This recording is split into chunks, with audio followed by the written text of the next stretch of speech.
L'aloe vera est considérée depuis des millénaires comme une plante médicinale mythique. Déjà, les Aztèques l'utilisaient comme remède miracle contre beaucoup de maladies. Dans la médecine populaire, elle est connue pour ses propriétés désintoxicantes, purifiantes, dégraissantes et désacidifiantes. Aujourd'hui, on sait également qu'elle exerce une influence positive à la fois sur le taux de sucre et le taux de graisse dans le sang, par exemple le cholestérol. Mais il faut préciser qu'il existe différentes sortes d'aloe vera. La véritable aloe vera, l'aloe barbadensis, est un lys du désert et est cultivée dans les régions sèches, notamment en Amérique centrale et en Amérique du Sud.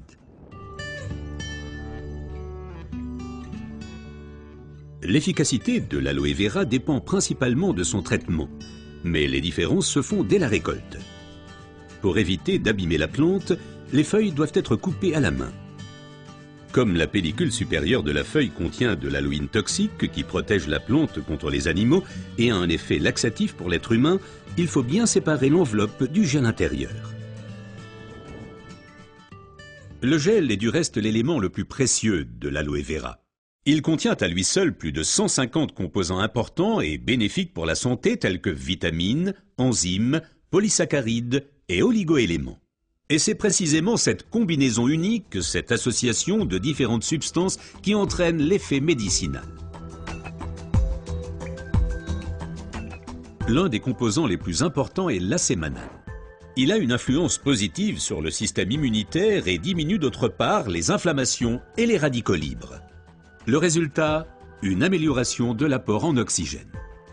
Observons ce phénomène de plus près. Le sang assimile l'oxygène dans le poumon et le transporte à travers les vaisseaux sanguins vers les cellules.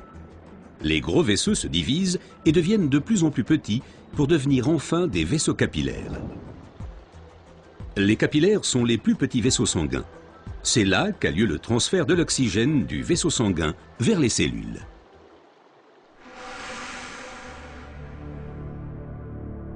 Une alimentation malsaine, la pollution de l'environnement, le stress et des exigences élevées affaiblissent notre système immunitaire. Les radicaux libres ont le jeu plus facile et ils peuvent entraîner des micro-inflammations dans l'organisme. Ces inflammations altèrent les vaisseaux et entraînent un épaississement des parois des capillaires. Ce gonflement rétrécit le vaisseau et les globules rouges circulent plus lentement à travers les capillaires, entraînant une baisse de l'alimentation en oxygène. Et c'est là que l'aloe vera intervient. Elle réduit le gonflement des parois des capillaires. Les globules rouges circulent plus rapidement et l'alimentation en oxygène est améliorée. Les toxines et les impuretés sont évacuées plus rapidement. De récentes études indiquent que d'autres substances naturelles peuvent encore améliorer l'effet de l'aloe vera. Parmi ces substances, il faut citer tout d'abord le silicium, mais aussi l'huile d'onagre et enfin les minéraux basiques. Observons tout d'abord le silicium d'un peu plus près. Le silicium est indispensable à l'organisme. C'est un élément structurant.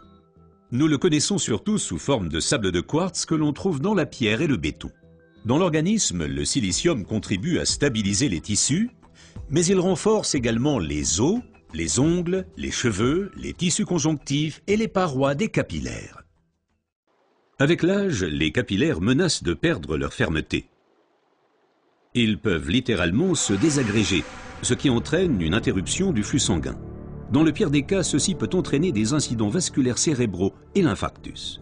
Le silicium renforce et soutient les parois des capillaires et maintient ainsi le vaisseau sanguin ouvert. Les globules peuvent ainsi continuer à alimenter les cellules en oxygène. Mais le corps humain ne peut pas s'alimenter en silicium sous sa forme d'origine qu'est le sable de quartz.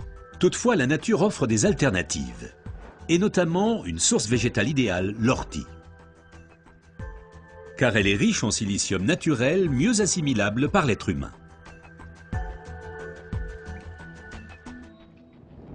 Une oxygénation optimale ne dépend pas uniquement des capillaires, mais aussi et surtout de l'état du sang. Le sang ne peut bien circuler dans les vaisseaux capillaires que s'il est suffisamment fluide. Certaines substances peuvent améliorer la fluidité sang, l'huile d'onagre avec ses acides gras insaturés et naturellement les minéraux basiques. Les acides gras insaturés sont des fluidifiants du sang. Ils empêchent les globules de s'agglutiner et donc un épaississement du sang. Les minéraux basiques soutiennent l'élasticité des globules rouges et facilitent ainsi leur passage à travers les capillaires.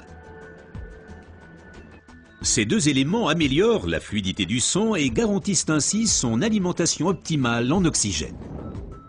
Permettez-moi de récapituler. Une oxygénation satisfaisante de nos cellules est une condition importante de notre santé et permet également de prévenir les maladies graves. L'aloe vera et son effet décongestionnant améliorent l'oxygénation.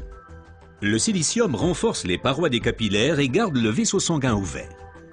Cet effet est renforcé par l'huile d'onagre et aussi par les minéraux basiques. Ce que la médecine populaire savait depuis longtemps est maintenant confirmé par la recherche moderne.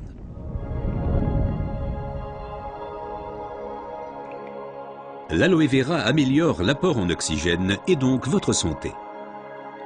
Car l'oxygène signifie la vie. Faites confiance à l'aloe vera.